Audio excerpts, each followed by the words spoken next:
fellow patriots of the American Republic. Welcome back to another episode.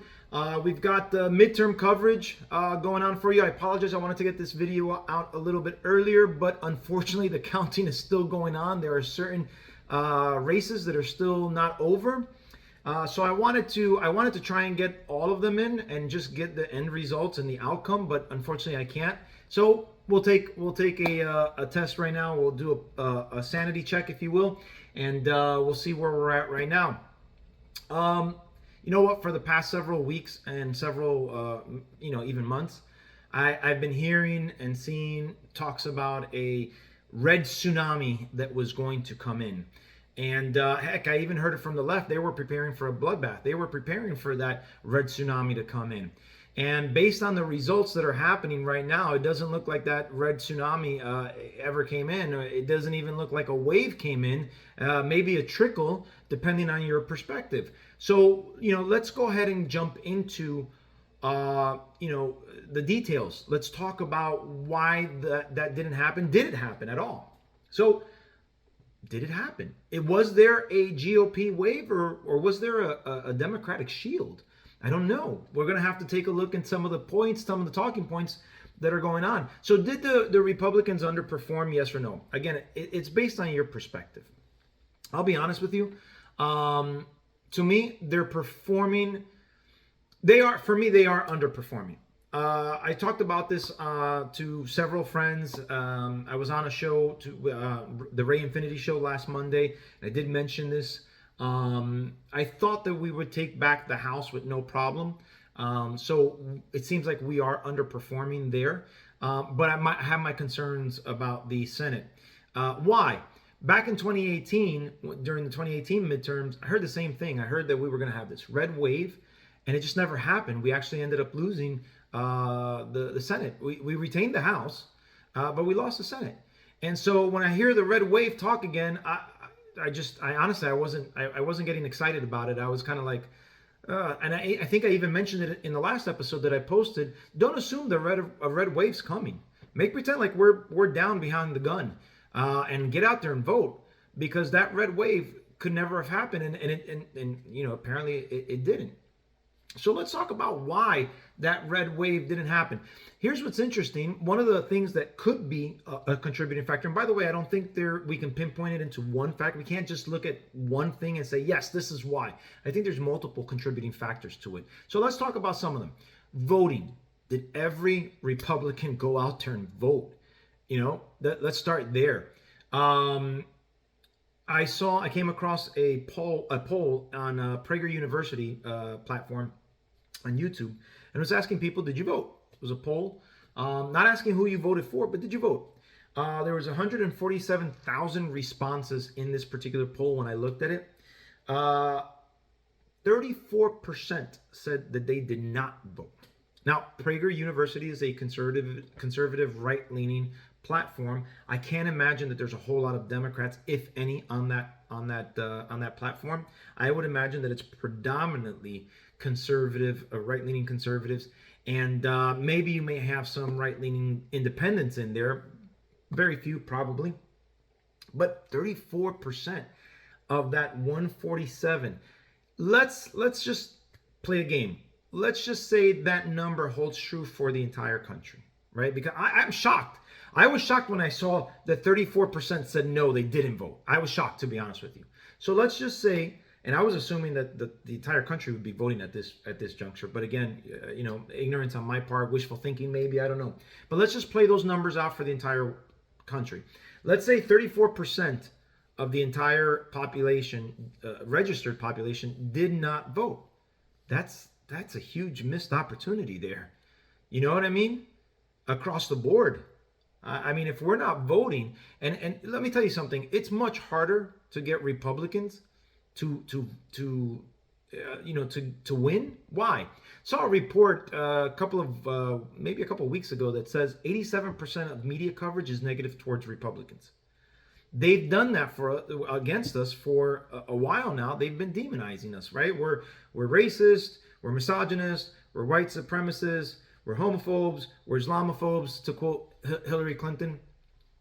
We're Nazi supporters, right? Nobody wants to vote for a Nazi supporter or a Nazi, right? Nobody wants to vote for a white supremacist. So they've done an effective job at demonizing us, but they use the media to do it. And when I'm talking about they, the Democratic Party, the media is not independent. The media is not apolitical. The media is an extension of the Democratic Party, and that's the leftist media. And the majority of the media is left. We've covered this. You got CNN, MSNBC, ABC, NBC, right? You've got Washington Post, the LA Times, right? The New York Times, right? It's on and on and on. Reuters, Politico, all of these people are leftists. What do you have that's conservative? You have AON, you have Newsmax, and those are, they're not really big, those two stations, right? The biggest one is Fox, right? You have the New York Post from a newspaper organization, I mean, that's in New York. Breitbart News, right? And that's small. That's it. I mean, the biggest one that you have is Fox. So is it a surprise that it's 87% negative towards Republicans? And if you demonize them and you run these campaign ads and these commercials vilifying Republicans, that's what the general media or the general audience sees.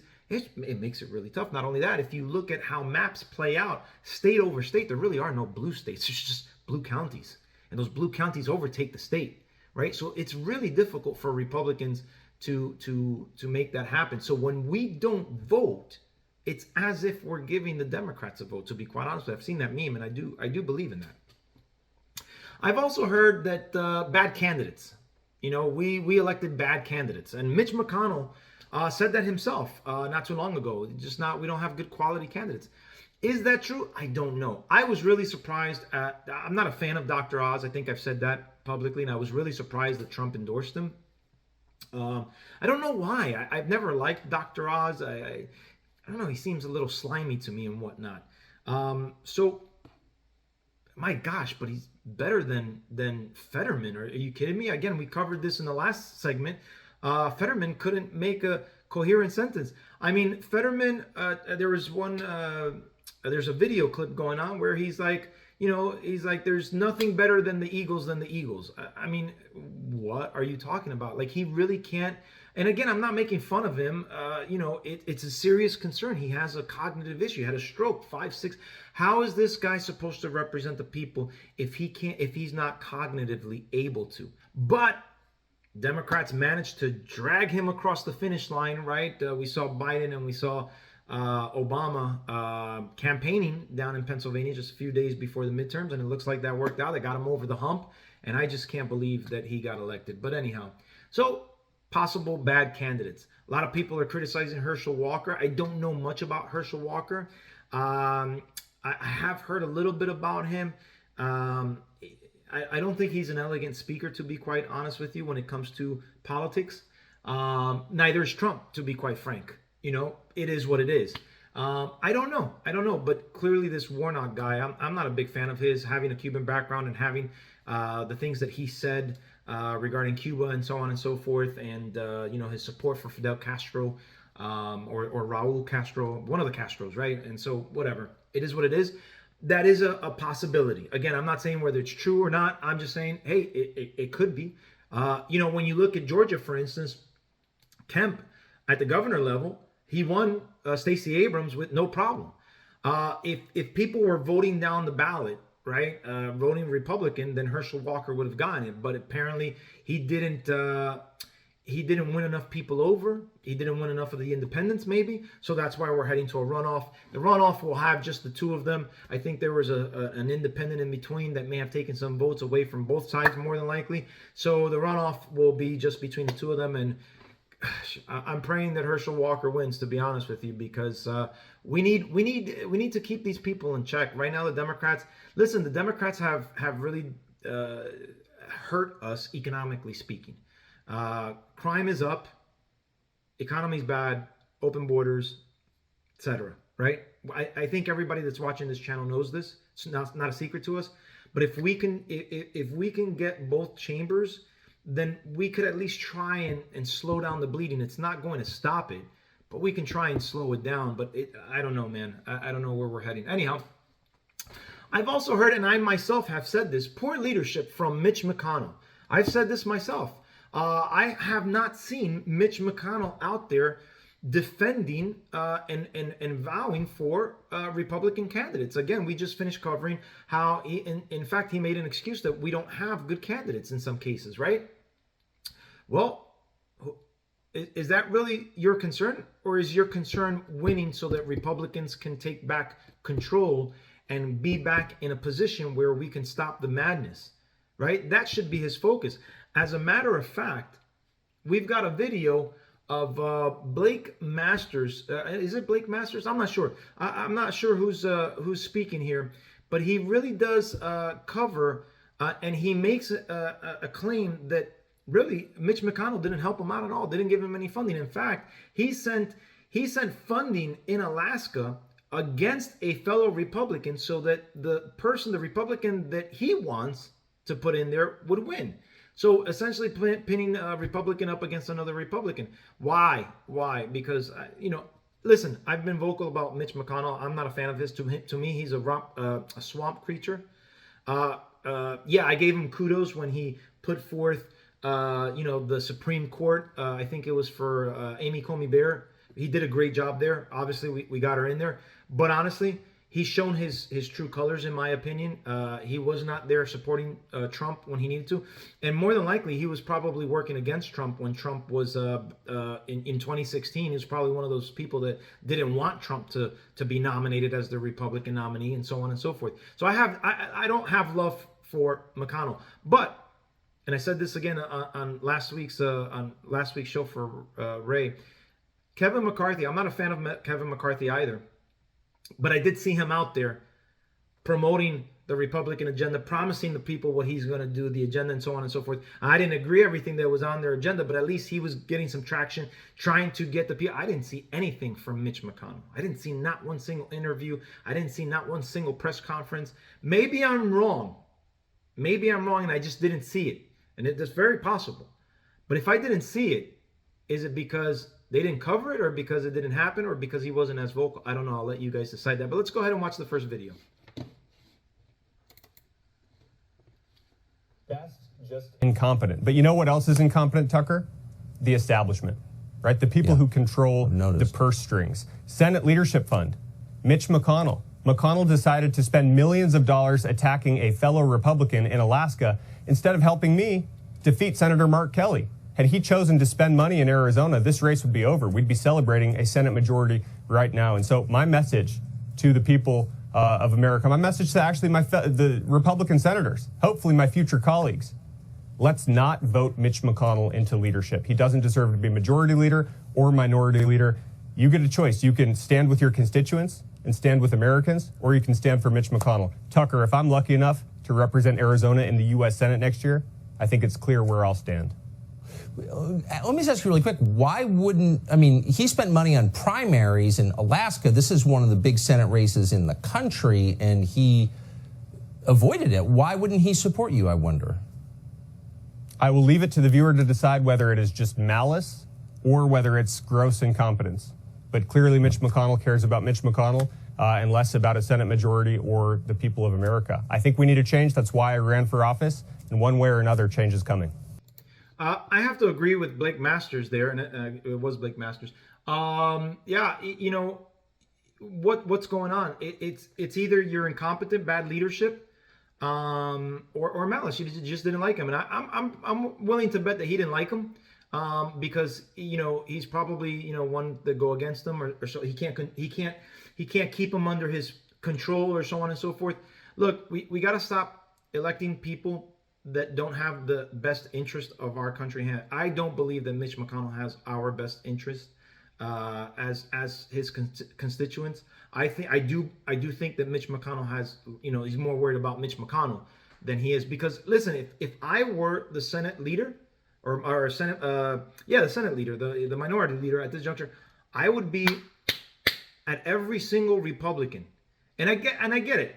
You have to pick and choose where you allocate money, but does it really make sense for you to put two Republicans up against each other, right? In Alaska? I don't know. I'm not in that position, but here's what I do know. We're underperforming.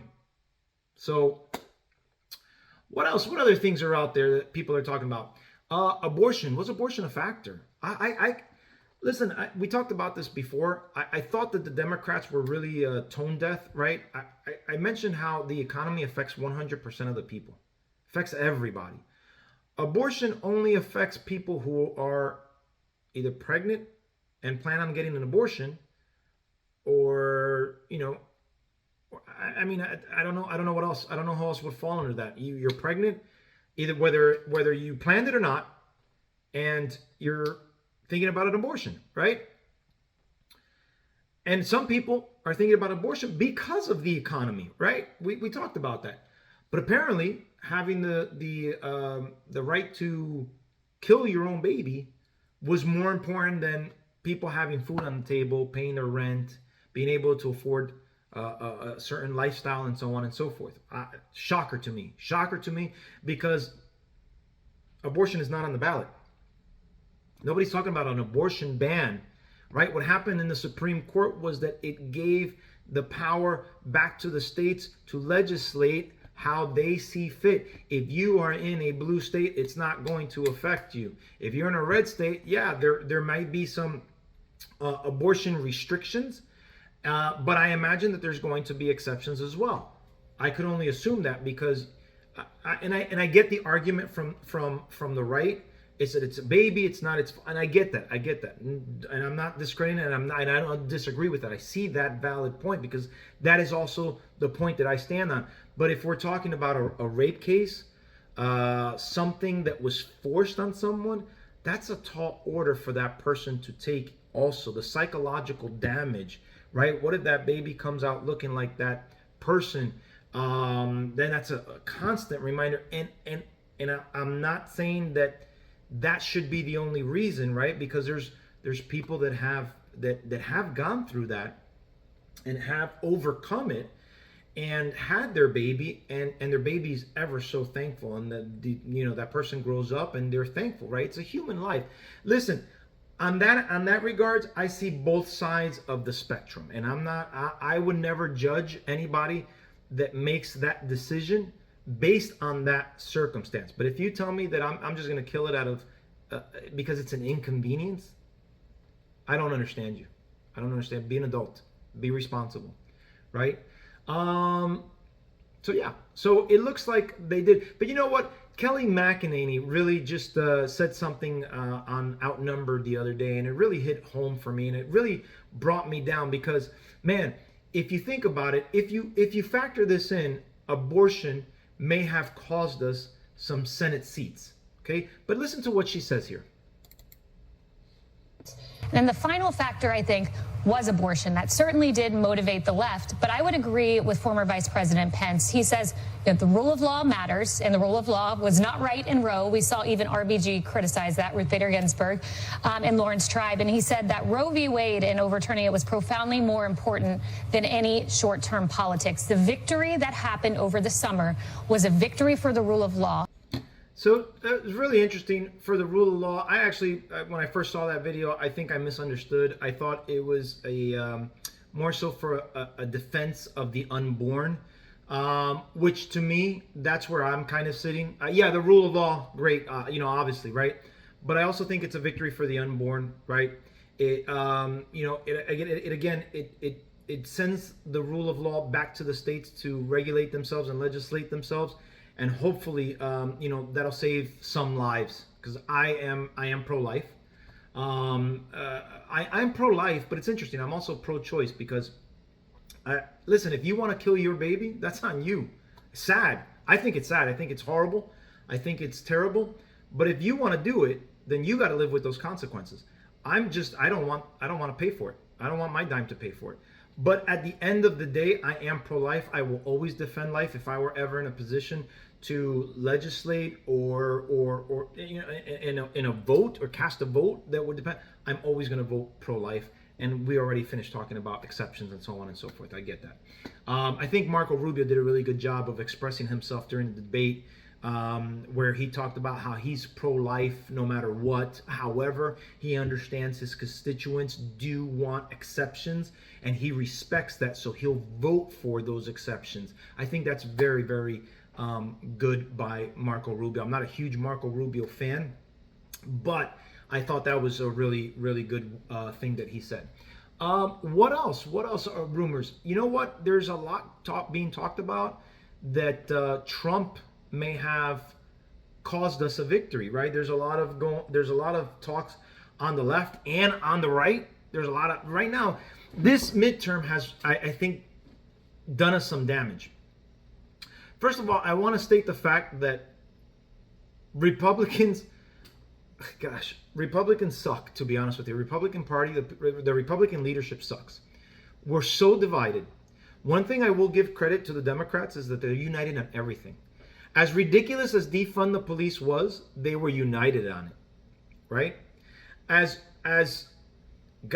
horrible was what we went through over the last 2 years regarding C-19 and all that stuff. They stuck together, right? They are impressive with their unity. I just can't. I don't understand it. That is something that the Republican Party lacks. We are always so divided. The Republican Party has a mixed bag of tricks. You've got your conservatives, you've got your moderates, you got your moderate conservatives, you got your never Trumpers, you got your rhinos, you got your swamp state. We can never seem to come together, and this is why we lose more often than not when it comes to these types of things. And so here we've got these people going after Trump and talking about how Trump, he took attention away from the midterms. He went out there and was campaigning when he shouldn't have been. He should have just been supporting and throwing money at the candidates and so on and so forth. And listen, it could be right. I don't know.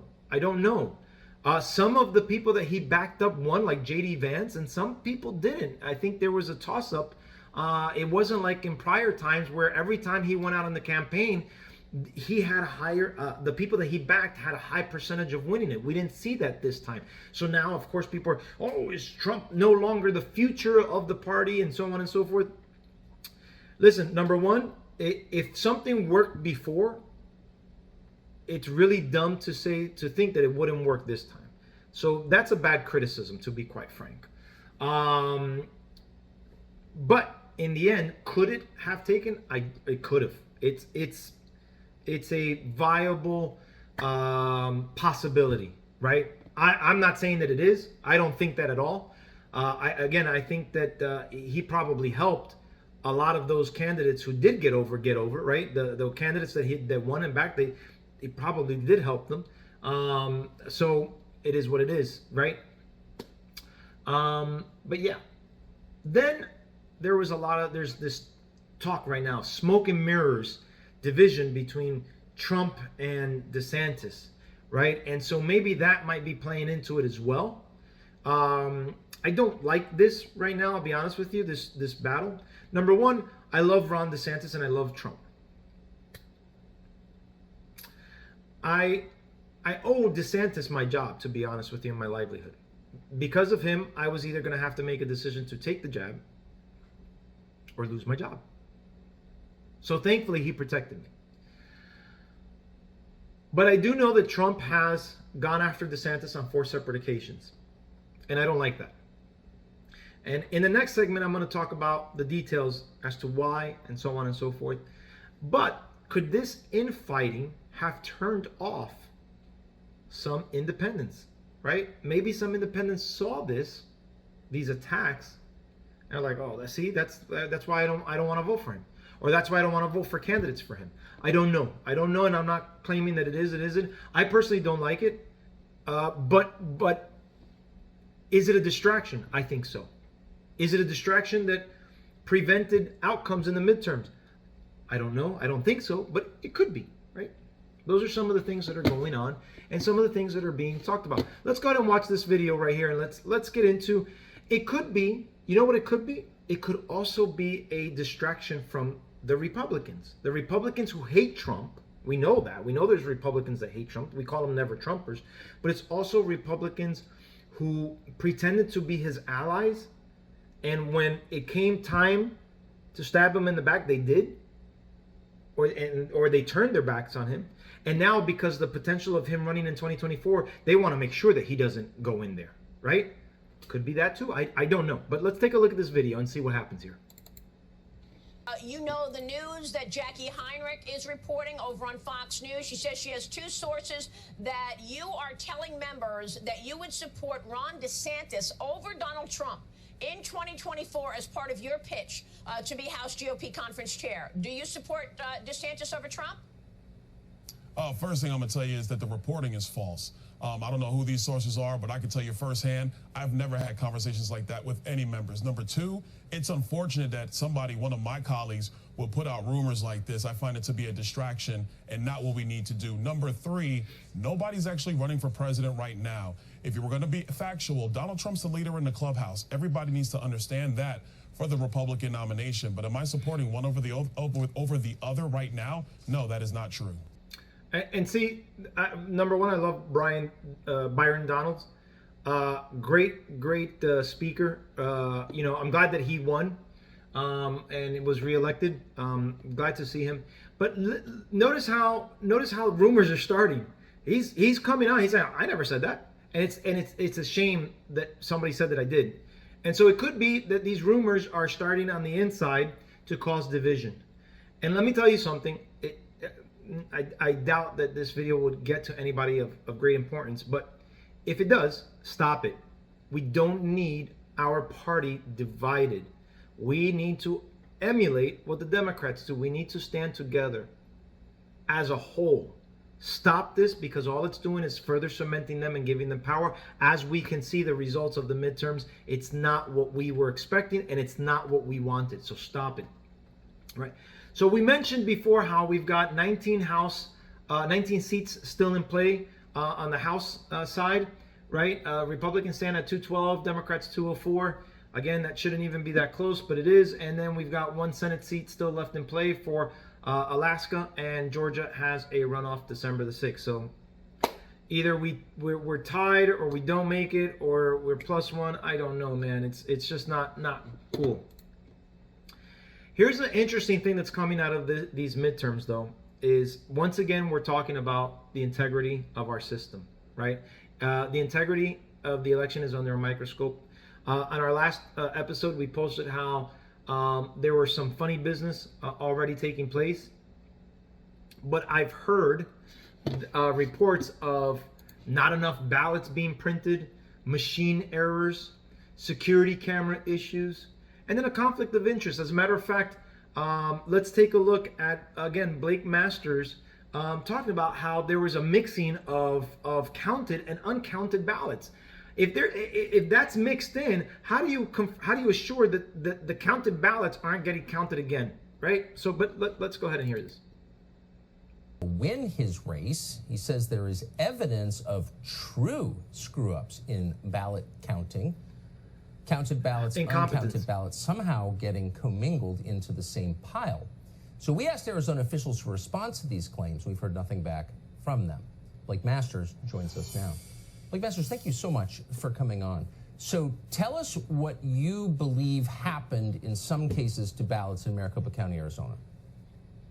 Well, first of all, Tucker, we're in a dogfight here in Arizona. My race will be very, very close. It's going to be decided by a few thousand votes either way. So there's hundreds of thousands of ballots outstanding, and they haven't been counted yet, which apparently is hard for Maricopa County. I mean, things are just so incompetent here. The problems started Tuesday morning when 20 to 30% of the voting tabulation machines didn't work.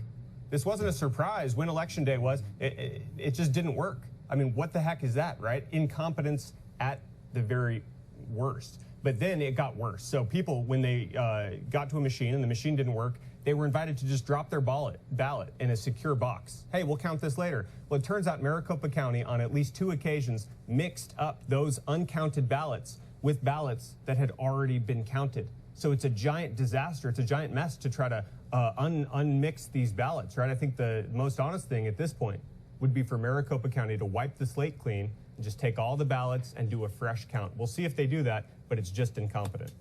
How could they not do that? I mean, how could it be considered a legitimate election outcome, whether you win or lose? But just if you care about democracy, you would demand that every vote is counted and not double counted, correct?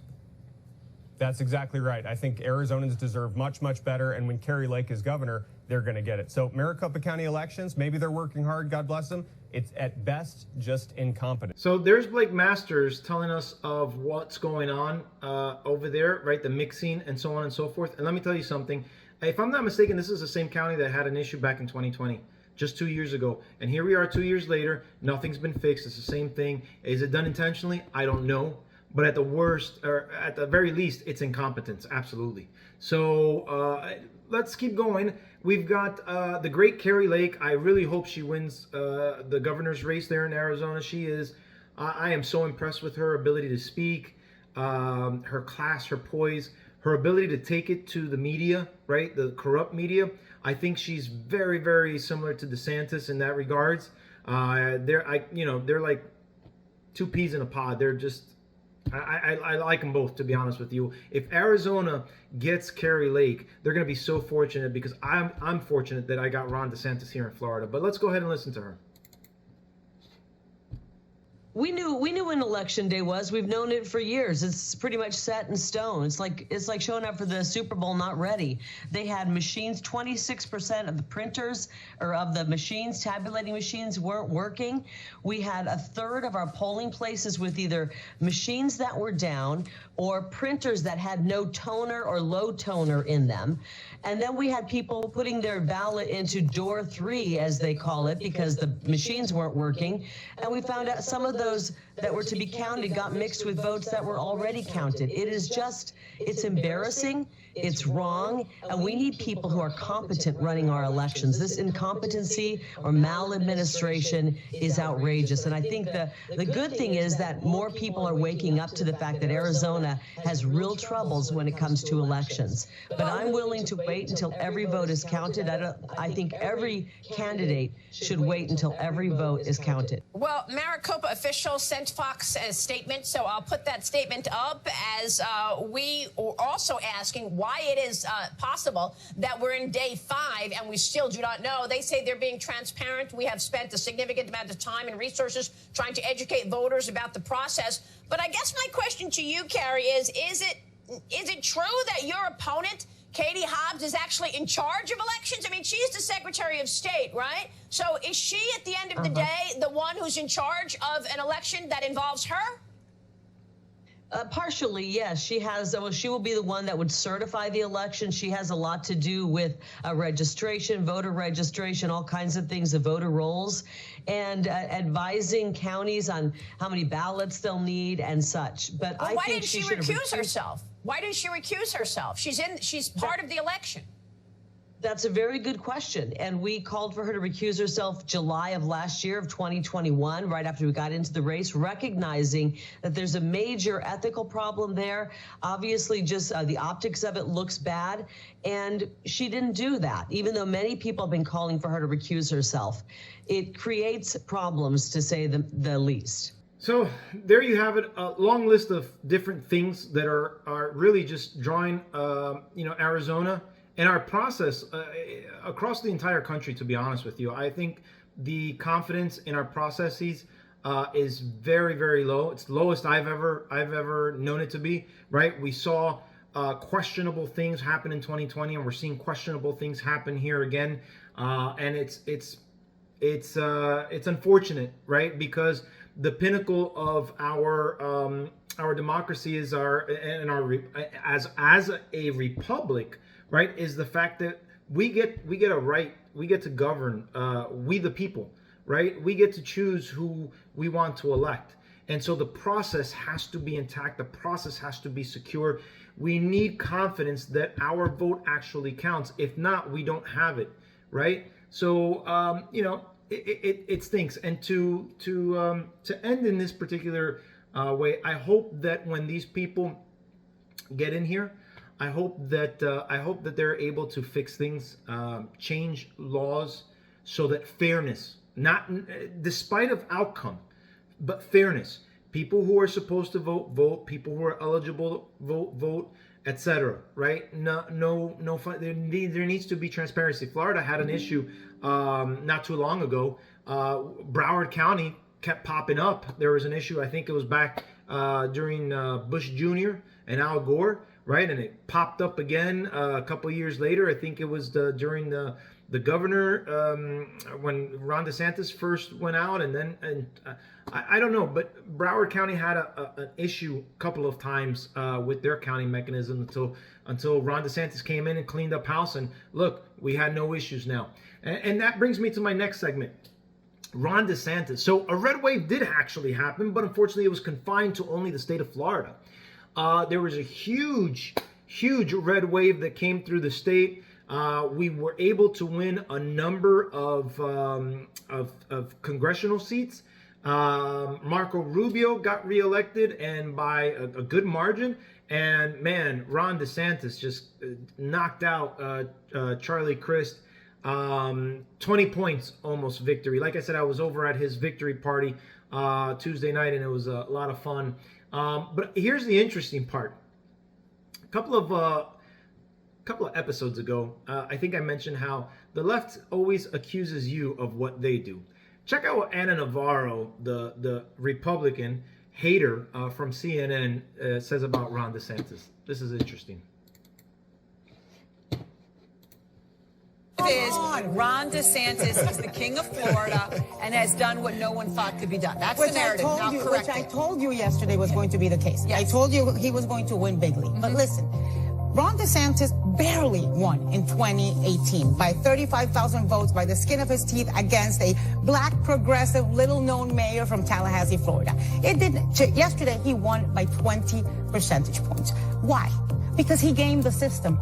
Because he turned Florida into an unlevel playing field. They changed election laws, making it harder to vote by mail. They paraded a bunch of people, black people, that they arrested for voting fraud and paraded them in front of national media.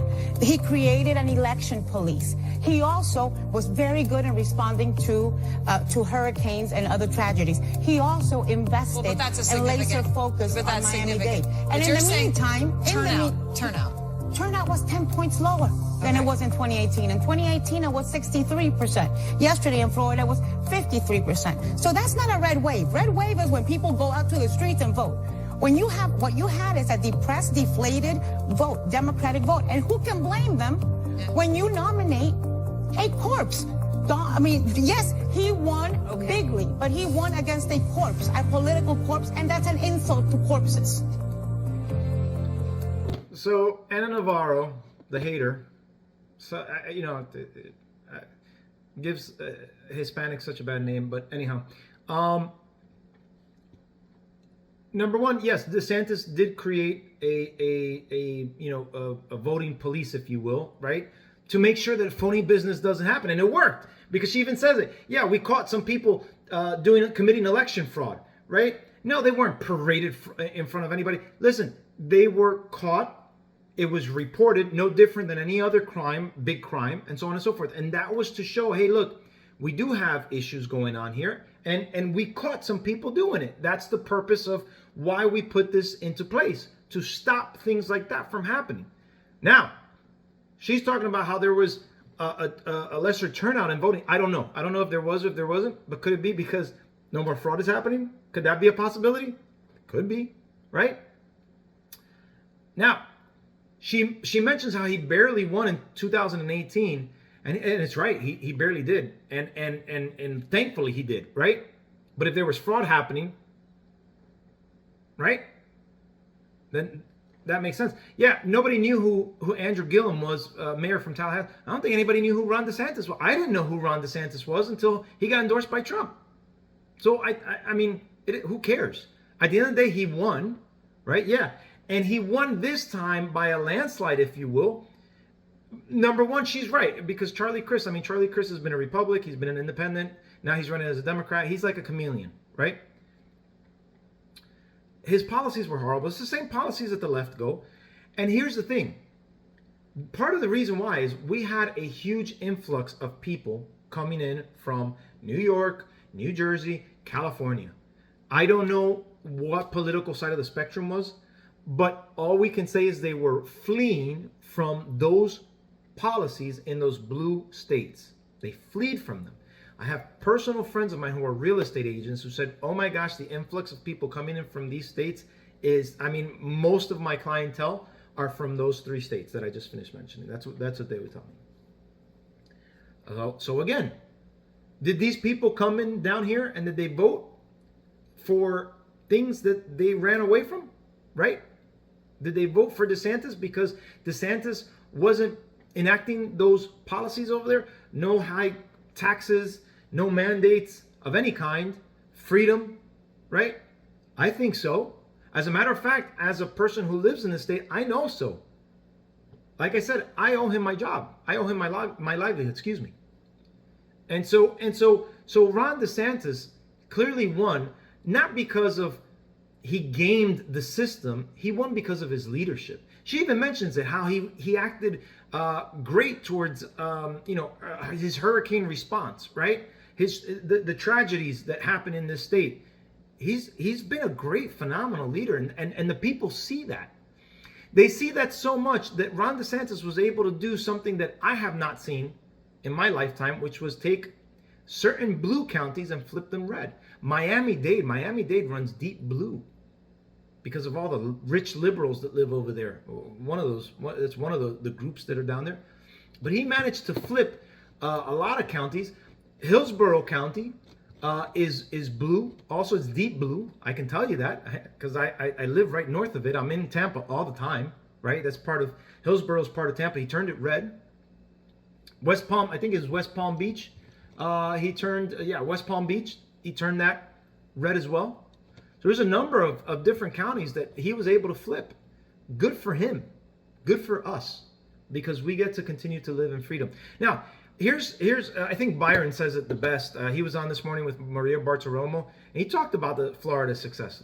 Listen to him. So what happened? How come Florida did so well, the stars of the entire midterm? Well, I think a couple of things. One, if you even go back to COVID-19, we had people who chose Florida. That is very, very clear. Number two, because of the way we managed our state compared to other states, voters knew up and down the ballot, didn't matter your politics or your demographics, that Republican governance was critical to the future of Florida continuing to be as successful as it's been. And number three, most importantly, we've been a Republican state for 30 years. Our citizens are accustomed to Republican governance, and we've not shied away from that. That really is the template for the rest of America. That you have to be bold about your principles and your policies. You shouldn't run away from them. You shouldn't be shy about them, and the voters will reward you because of that. Amen. Amen to everything that Byron just said is exactly on point. And I tell you, because I live in this state, I live in this area, and that's exactly what it is. Freedom lives here in Florida, and to quote Ron DeSantis, wokeness comes here to die. So amen to that. So let me ask you this. What does all of this mean right about now, right? Let's decipher everything. Where we're at, let's say it finishes where we take over the House barely, we don't take over the Senate, or we barely take over the Senate. It's not as decisive a victory as we thought it was going to be. What does it mean? Here's what it honestly means. It means that the people are going to keep struggling. Things are not going to change, unfortunately. I hate to say that. If we took that decisive margin the way we had anticipated, then we could stop the bleeding, but we're not. We can't even slow it down, to be honest with you, at this juncture. Based on my limited knowledge, that's what I'm thinking, is that we're not going to be able to do much. Government is still going to be divided. The powers are going to be divided, and it is what it is. And Biden, here's the interesting part. Remember on our last segment, we talked about how these people were fear-mongering and talk about democracy's on the ballot. Democracy was not on the ballot. Their corrupt power was on the ballot. If democracy was really on the ballot, then this guy wouldn't want to be working with us, white supremacists, right? But here's Biden talking about he's going to now work with Republicans. Right? You should have been working with Republicans, but anyhow. And after relentlessly attacking Republicans as the greatest threat to democracy, Biden now says he's open to working with them. Funny. Look, I also think the American people sent a message that they want us to work together. I've always done that. I know I got criticized for it when I ran. Regardless of what the final tally showed, I'm prepared to work with Republicans. But the American people have made it clear. They expect Republicans to work with me as well. So there he is. I mean, he's been demonizing us. I mean, all along, right? A couple of months ago, September 1st, was talking about how we hate the Constitution and how we're a threat to democracy and so on and so forth. Now he's talking about working with us. And yeah, he's had some bipartisan bills that got passed, unfortunately. And I say that unfortunately because all it's doing is continuing to add on to the inflation. And these Republicans that have aided him in passing these bills, shame on you. Shame on you for helping to send so much money to Ukraine when we're struggling, when the American people are struggling. Shame on you for not holding Biden accountable and instead helping him continue with his Green New Deal. But whatever, that's where we're at, right? Now, the point is that things are not going to change. He said it himself. He's not changing direction on anything. Listen from his own words. Democrats had a strong night, and we lost fewer seats in the House of Representatives than any Democratic president's first midterm election in the last 40 years. What in the next 2 years do you intend to do differently to change people's opinion of the direction of the country, particularly as you contemplate a run for president in 2024? Nothing, because they're just finding out what we're doing. Nothing. He's not going to change. This victory, if you will, for them, right? What it did was it just further cemented their stance, right? Oh, I guess the American people aren't as bad off as we thought they were because they voted. We didn't lose as bad, and in some sense they didn't lose, right? It's still up in the air, but the message that they're getting is that we don't need to change direction, and that's bad for us. Inflation is still high. There's a report that came out that said, yeah, inflation month over month has gone down to 7% and change, down from 8 and change that it was the month prior. Okay, great. It's starting to come back down, or it's gone down from 1 month, but it's still high. We're still at 7% in comparison to the below 2% that it was before he took office. And if that continues, it's going to do this up and down, up and down. It's not going to start to decline steadily. Right? We already seen energy start to go back up. Gas is starting to go back up already. Of course, I think I called it. Listen, taking from our reserves was a political ploy because if the gas price remained as high, more than likely they would have been killed. Again, these are strange times that we're living in because usually when the economy is good, presidents, the powers that are in charge stay and get reelected. When the economy is bad, there's a change, and there's no doubt that the economy's bad, but the change didn't happen. Did the fear-mongering tactics work from the Democratic side? Possible, more than likely, right? But here's the interesting part, and rarely do I give anybody from CNN credit, but I'm going to give them credit. They had somebody on who called Biden out for it. Listen to this. When he was asked, would you change anything? Right. Yeah. He said, no. Now you have 75% of the country saying that we're headed in the wrong direction. He said he just wouldn't do anything different because, of course, our achievements take a long time to be recognized. That's insulting people. That's insulting people. It sure is. And I think we touched on it on a couple of episodes before. We went over a couple of articles showing how the left media told you that inflation could be good for you, and they gave you a list of how it could be good for you. And we talked about how the things that they were speculating, it wasn't even definitive, speculating, were long-term stuff. Listen, there's some people that might not be able to afford a Thanksgiving dinner. There are some people that are struggling. There's some people that are going to skip their credit card payment to have Thanksgiving because prices are high on everything, right? Food is up. Electricity's up, insurance is up. I mean, it's really bad. And for those people that voted for this, if you're struggling, you voted for this. You voted to keep these people in power. Shame on you. Because this is affecting all of our dollars. It's affecting your dollar, right? You might not care about other people, but it is affecting your dollar. It is affecting your pocket. It's affecting the poor. Most of all, middle class, yeah, it's affecting middle class, no doubt. But it's definitely affecting the poor as well. And if you pretend to care about the poor, why would you continue to vote for the same policies that put us here to begin with? Yeah, they might be lying to you and telling you, oh, it's this, it's that, it's transitory, it's Putin's fault. bottom line is that it's still there. And it's there because this current administration is there. Remember, they told us that they were going to stop or do away with fossil fuel and clean energy and so on and so forth. That's why they don't want to produce more energy here. They don't want to go for, want to open up the Keystone Pipeline. And those are the things that are hurting us, regardless of whatever they tell you. I think we need to do better at looking at the reality of things. Stop voting on emotion. Stop allowing the fear-mongering to get at us, and start voting for common sense things. I mean, come on, really defund the police was a good idea? Here we are, 40-year high inflation. Is it a really good idea to close down and not close down the Keystone Pipeline and not be energy independent? Is it smart to ask dictators who have a number of atrocities committed under the belt to buy oil from them and help them get richer? Come on, guys, we got to do better. And for the people that are voting for the Republic, we have to hold Republicans accountable as well. First of all, we need to stop being so divided, but we also need to vote out the swamp creatures that help the incompetent other side. So guys, that's what I have for you guys today. Thank you so much for joining. Don't forget to hit the like, the subscribe, and don't forget to share so we can continue growing our channel, and hope you guys like the content that we're sharing. Until the next one, take care. Peace out. God bless America.